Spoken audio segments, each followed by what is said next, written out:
Hey Virgos, how y'all doing? Welcome. We're going to be taking a look at your March general reading here. So in the meditation, I saw the Hermit, which is Virgo energy, as you may know, as it's depicted in the Leeza Robertson Animal Totem Tarot. So in that deck, it's the Hermit is depicted as, I believe it's a praying mantis or a cricket. I'm not sure which one. But I saw the image of that praying mantis or cricket transform, I think it's a praying mantis, transform, kind of jump off of its branch and transform into a swan. I saw the swan land in a river, and on the surface, which is true of swans, everything looked calm. It was a very calm swan by all accounts. But then I got to look underneath the water and its feet were just going. So it's like everything above the water looks calm, right? But everything beneath the surface just going.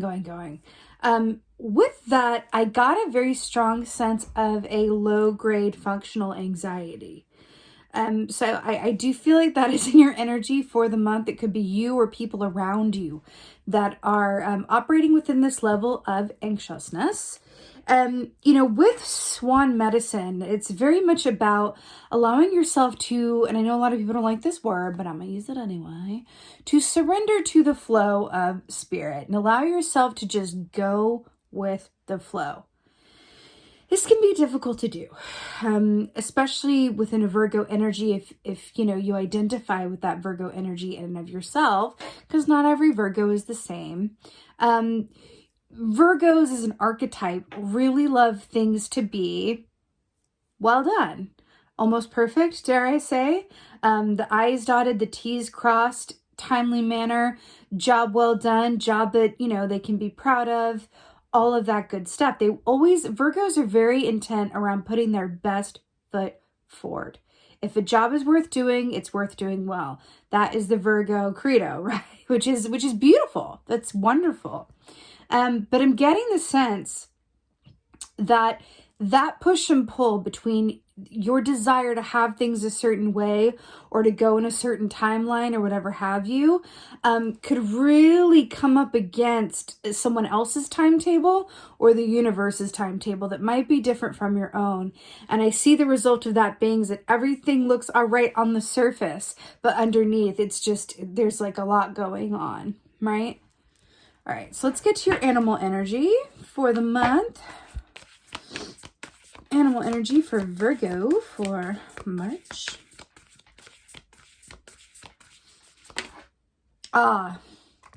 Really good. Okay. Happy to see that. So you guys got the lion, which is perfect. So the lion equates to the King of Wands in the Tarot. Now, here's why this is so perfect for you. So the King of Wands is master of timing, right? He is so much the master of timing that he gets to sit down like on his throne, right? So think of the Knight of Wands, right? Which is really busy running around doing the most, right? Kind of like the feet underneath the water of the swan, right? But the King of Wands gets to sit on his throne because he has truly mastered when to move, when to be still, what is worth his time, what is not. He's highly creative. He strikes gold every single time because he's learned many lessons to get to that level of discernment that he enjoys, right? So the fact that you're coming up as the Lion or the King of Wands for this month really speaks of such an emphasis on timing, especially around the work that you love to do or projects that you are passionate about, right? This also speaks of being in a position of authority, power, leadership. So you could also be feeling a bit of the weight of the world or a little bit extra pressure or a little bit extra, eyes on you or focus or dependence on you. And again, I keep going back to that swan with everything appearing okay, but then underneath a lot is going on. I would say within this to remember to self-care and nurture and look after your own needs as well as others during the month of March as well. But overall, the line coming through is such a beautiful energy of power, authority, leadership, and passion. Really, really beautiful. And strength, of course. Okay. Let's see what's going on for Virgo. What's going on for y'all for March? Did you know that like my two best friends in the world are Virgos? Like I really, I really get along with Virgos very much. Right. Okay. So coming off the top here, we have the Tower. So really interesting, right? Remember what I said about that anxiety and the difference of how things appear versus how they really are, right? You know, the Tower is about a big shift, a big change, and things sort of crumbling, right? Now, what's interesting about this, with what I was picking up about your timeline or wanting things a particular way, may not necessarily line up with others' ideas or the universe and how things work out for you this month, and that the path of least resistance is the path of flow. And then we had the Tower coming in here. I'm really hearing this. It's about it really, really surrendering to things as they want to happen. Again, back to this King of Wands. Knowing what is worth your time and effort and knowing when to walk away. That is key. Okay? Remember, the Tower only comes up to rearrange you and align you to your highest and best path because you've gone off it a little bit. So it's just picking you up and putting you back where you're meant to be. Okay? That's sort of the medicinal way to view the Tower energy, as it were. Okay? Scorpio energy there. Okay. You know what I also like to say about the Tower? I feel the need to talk about that a little bit more. Let me just get this. Okay. Like, why is she looking at me all knowing like that? Okay. Don't worry. Don't worry. We'll get there. So the Tower, you know, these are the Lovers. Well, yeah, they're there. Right there. These are levers from the Lover's key, Gemini energy falling from the Tower. So why that's important? The Tower for me happens when we make more fear-based choices than love-based choices, right? Gemini energy, the Lover's key, is very much about love-based choices, right? So then we have them depicted here on the Tower as falling from the Tower of their own fear, of their own fear-based choices, of them making choices that weren't aligned with what they truly felt were needed, but aligned with their ego or fear, etc., right? So that feels important here. Fear-based choices versus love-based choices. Think about these shifts that are going to happen for you this month, about this momentum and these changes. Really consider the choices that you made that led you to where you are. And I feel like that could be incredibly helpful and insightful to you. And it may help you regain a sense of perspective when things get a little intense. Okay? It's not as intense as it seems. I want to say to you. Okay? Ten of Swords, though. So let's... It's not as intense as it seems. Ten of Swords. An ambulance. So Ten of Swords is very much about a full, complete ending to a cycle. It's about the releasing of things, the letting go, but not always by our own will. It's kind of like a forced let go, like an ending that we didn't necessarily choose. Right? That's more of an Eight of Cups. When it's our choice, it's Eight of Cups. When it's not our choice, it's Ten of Swords. So there's definitely going to be some endings. But this could be also an aspect of yourself that's coming up for review to say, can you just release your need, for an example, can you release your need to control everything? Can you release your need to be busy all the time, even though, especially the King of Wands, even though it doesn't necessarily serve you? There's this aspect of like, I want to keep going. I need to be doing. I need to, right? There's a concept called drivers within a particular branch of psychology. And I've been learning about it recently. There's a driver, I feel like I'm not going to name it exactly, but it's basically a driver that's about always be moving, always be busy, always be doing, right? And it's this real resistance to being still or having nothing to do or being perceived as, you know, inactive or lazy or whatever that is. It could be that, just as an example, there could be something like that that comes up within you that may not be your choice, to kind of come up and go, I can't do this anymore, either to myself or someone around you is going, hey, I love you, but this has got to shift and end and change because I'm worried, or I think that there's a better way to go about doing what you're doing, or whatever this is. I do feel like there's a group of you guys, though, that this has to do directly with your confidence around the work that you do. I feel like we need a boost of confidence around the work that you do in some way, shape, or form. And could be around your decision-making abilities or your point of authority, the Lion. What else is going on?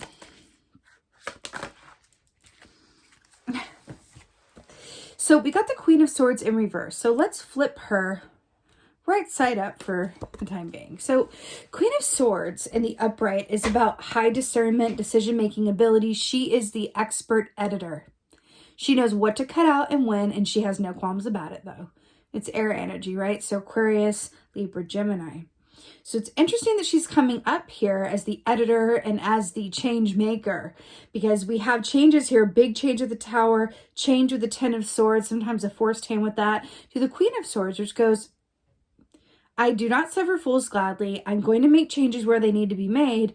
And I'm not necessarily going to let emotion or sentimentality enter into the equation, because it's not personal. It's business, is what her kind of tagline is. Now, the fact that she's in reverse, this can be acting against your own best interests when she comes up in the reverse and making decisions based on, how do I say this? It's kind of like a remnant of making fear-based choices, but it's really more about operating under the belief that I need to do X, Y, and Z, look out for me, do this, because if I want to do right, I need it, I have to do it myself. Or I need to do all of this because no one else is going to help me. Or I need to go about it this way because it's better to ask for forgiveness and permission. It's a bit of that underhanded or going about things. This could be in any given scenario where there is a distinct lack of decorum or faith or the above board way of going about things as far as decisions or edits or choices are concerned. So it's interesting here. Again, this can also be an aspect of you where you may be even doubting your ability to make the best decision available because your brain could be feeling a bit overwhelmed. Again, back to that low-grade anxiety and that swan of everything appearing one way, but under the surface being, ooh, not so great. Then we have the Queen of Swords in reverse, and we're talking about what's above the water versus what's below the water. I'm getting from this as well, ask for help when and as you need it. True strength is vulnerability. Brene Brown, right? Getting asked for help when you need it, and know that that's an important part of being a leader, of, stepping into your full power and authority, is asking for help when you need it, like the lion would, right? Yeah, it's a distinct Emperor energy here that I'm picking up on. All right, clarifier for the Tower.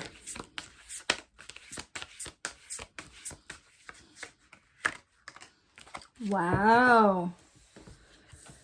So, you got the High Priestess in reverse. Now, when the High Priestess comes up in reverse, well, in the upright, she's about connecting in with your intuition to discern a truth that is only available to you in the stillness, right? Then we have this in reverse. This is a resistance to be still. This is a resistance to go inward and access what is inside of you. When she's in reverse, it's about someone or, a group that feels the need to do the most of the time. And then we have it clarifying the Tower. You are really being asked to reassess how you do things and be a master of timing. Back to that line in the King of Wands. There's information that is available to you, but only if you're still, only if you make the time to be quiet, to meditate, to sit in contemplation, to journal, to whatever that is for you. But it just feels like, again, with this anxiety, it feels like I want to, it's like the best way to manage that really is to allow it and to be still. Not run away from it, not avoid it, not push it down, not pretend like it's not there, but to really allow it to inform you, because that anxiety is coming up to try to tell you something. Right?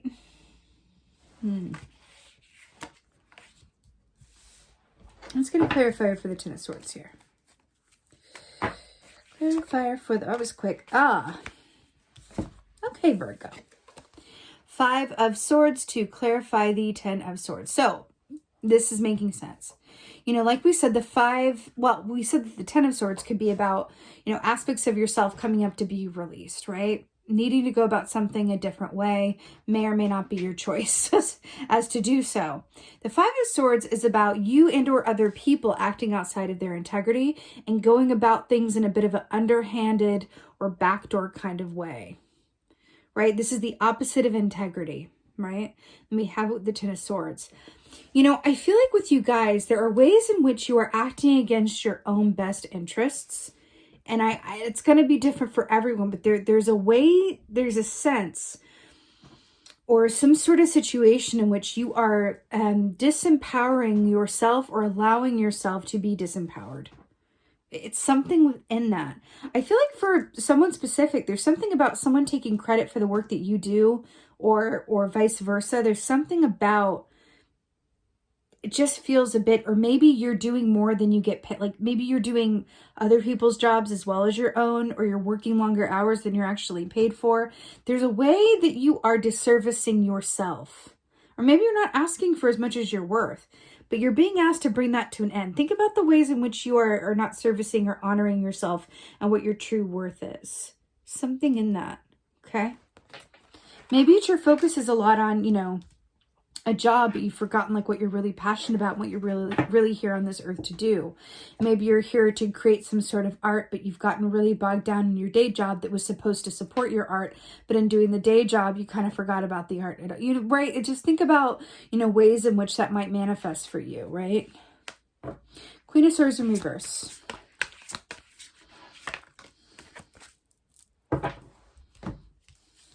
So happy to see that. So King of Pentacles to clarify the Queen of Swords in reverse. So let's talk about an abundance mindset.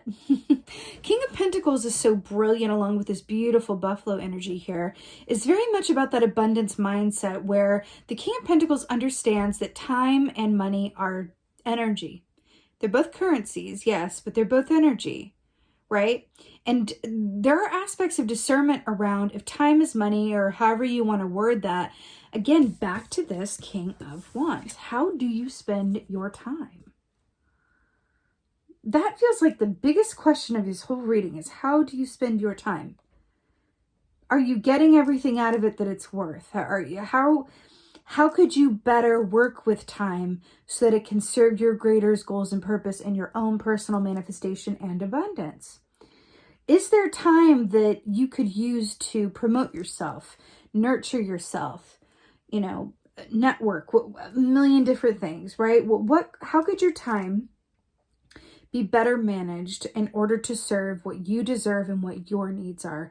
Because it feels like with this Swan energy and this hermit that refuses to be still, right? It really feels like there's this strong sense of you missing out on an opportunity to connect with the powerful aspect of you that knows exactly what you need and what needs to be released in order to have more time for what you actually want to do or manifest, is what this feels like, Virgo. These are two very powerful energies, Buffalo and Lion. You're being asked to step into those and embody those from a place of belief and confidence. There's a lot more ease and flow that wants to happen within your situation, but I feel like there's an aspect of you cutting yourself off at the knees, heels, something like that, in favor of something else. And I don't know what that something else is.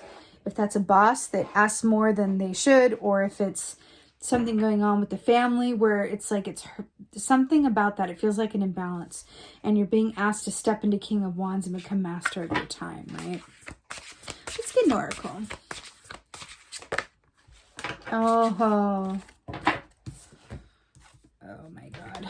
We got 2 for 1. I really like these. Okay. So we got peace and awakening. So we were talking about this aspect of awakening with like, let's wake up and realign and really go with what we need and remember that 10 of Swords, an end to the way of doing something with the 5 of Swords, maybe an end to an aspect of ourselves or our tendencies to self-sabotage or our tendencies to whatever XYZ it is, to put others before ourselves, whatever that is. We're awakening into a new way of being. We're seeing ourselves where we're realizing how we are not always necessarily giving yourselves your best chance or operating within your own best interests.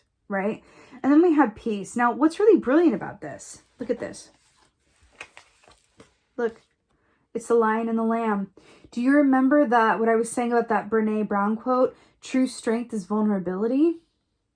And we have the lion and the lamb, which is the symbol of strength being vulnerability, because the lion represents strength and the lamb represents vulnerability.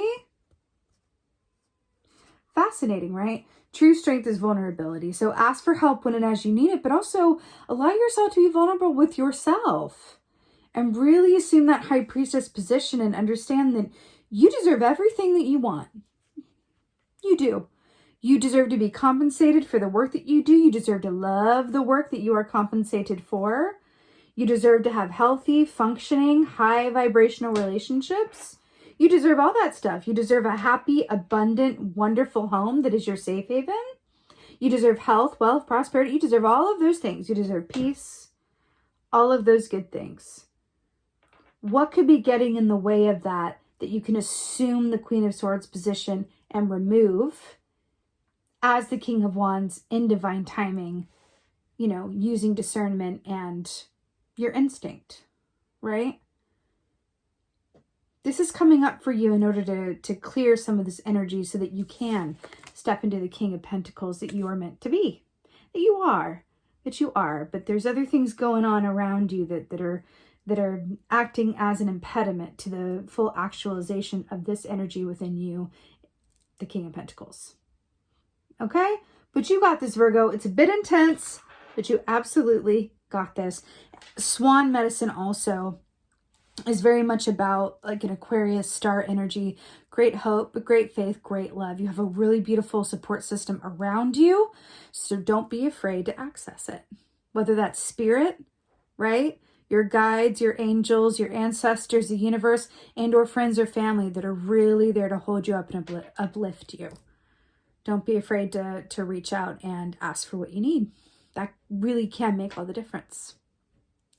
All right, Virgos, that being said, I'm wishing you a most blessed March. Quick announcement. I have my Facebook group going on. It is relatively new. It's for metaphysically minded people, spiritual people, intuitive people to get together and ask questions and connect and share stories in a safe and inclusive space. It's also a way that I can connect with you guys personally as well. It's really a lot of fun. I would love to see you guys over there. The link to join is in the description box below. With that being said, again, I'm wishing you a beautiful March. Please like, share, and subscribe. I would so appreciate that. And with that being said, just thank you. Thank you so much for being here.